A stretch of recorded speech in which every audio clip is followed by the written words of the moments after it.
how much more would your proposals for Medicare for all, plus universal child care, plus...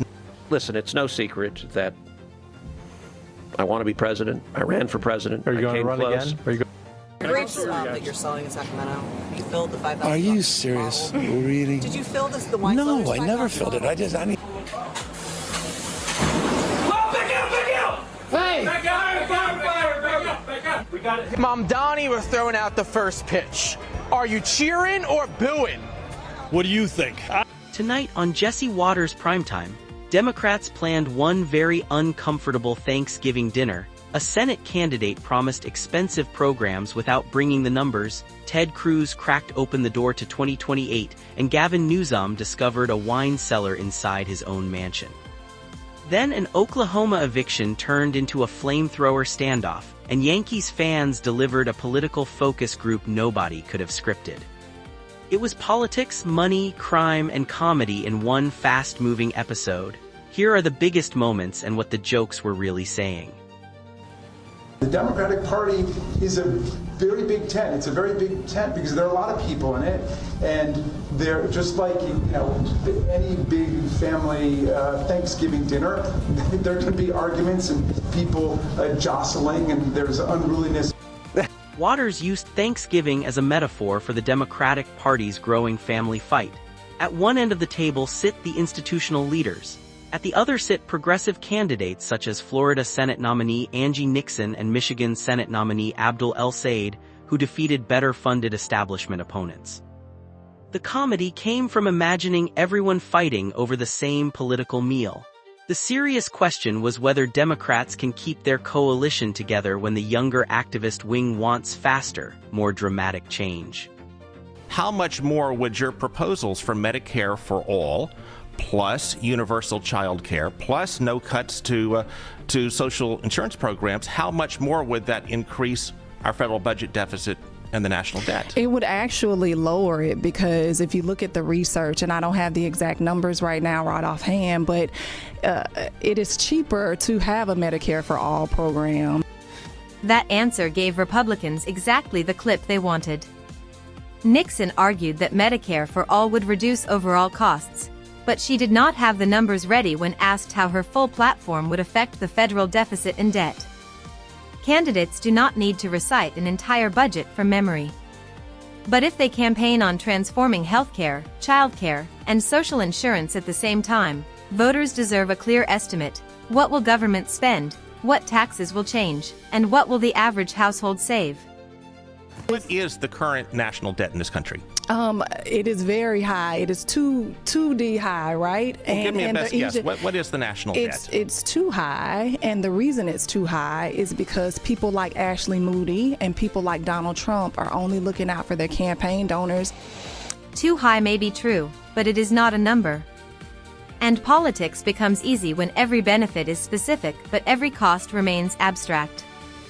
Watters connected that weakness to El-Sayed's recent interviews and to Hunter Biden's praise for the Michigan candidate. He's got a funny name. I got a funny name. He's tall and skinny. I'm short and thick. An endorsement from Hunter Biden is certainly unexpected, but the larger story is the same one Primetime has followed all week. Outsiders are beating the machine. The question now is whether their primary energy can survive the financial scrutiny of a general election. I'll be going to Texas, and we're working very hard. We want to win that race. He's running against a man who should never be. We have a very good candidate, Ken Paxton, and he's running against Telefrico, they call him, because he is a little freaky, and that's not a man that represents the value of Texas. President Trump is putting his political brand behind Republican Ken Paxton in a Texas Senate race that has become unexpectedly competitive. Democrat James Talarico has shown strength in polling and fundraising, and the contest is now being treated as a major battle for Senate control. There's a theory that I get the vote, I see it all the time, that when Trump's on the ballot, they win. When he's out on the ballot, the people don't go to vote. I'm asking the people to get out and vote, pretend I'm on the ballot. If they go out and vote, we're going to win. And if we don't, our country's going to be in sad shape, because we're going to go through a lot of things. You're going to have the taxes raised. You're going to have crazy things happening. That is the midterm challenge in one sentence. Trump can generate enormous turnout when his own name is on the ballot. The test is whether he can transfer that energy to another candidate. Texas will show whether pretend I'm on the ballot is enough. And before the midterms are even over, the 2028 race is already warming up. That he would put Vance under. It's more the pressure that he would be under. This is what I try to keep telling Republicans. You have to be, thinking ahead. So in 2028, for the first time in our country's history, Gen Z and millennials combined will make up the largest voting portion of the electorate. They will have more voting power than the boomers for the first time ever. We as a party, I'm telling you now, get your plans in order. I don't see Ted resonating with that demographic. Okay. So That demographic point may matter more than the early candidate gossip. The next Republican nominee will need Trump's voters without sounding trapped in the politics of 2016. Whoever explains conservative ideas to younger voters, in their language and on their platforms, will have the advantage.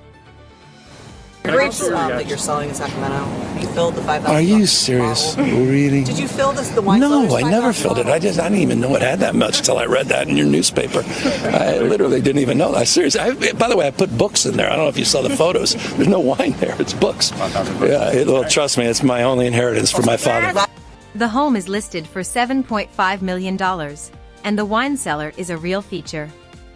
Newsom's explanation was that he never filled it with wine and used it like a library. That may be completely harmless, but politically it creates an image problem. A candidate who owns vineyards should not look embarrassed by a wine cellar. Voters usually forgive wealth more easily than they forgive awkwardness about wealth.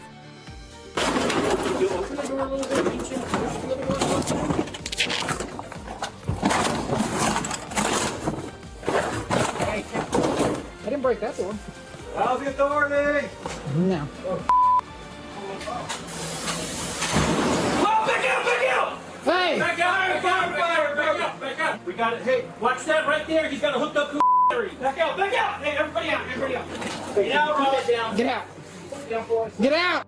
In Oklahoma City, deputies serving an eviction notice encountered a makeshift flamethrower capable of throwing fire across the room. Authorities identified the suspect as 61-year-old Darren Dunn. Deputies pulled back, regrouped, and took him into custody. Investigators later reported finding devices wired to a car battery inside the apartment.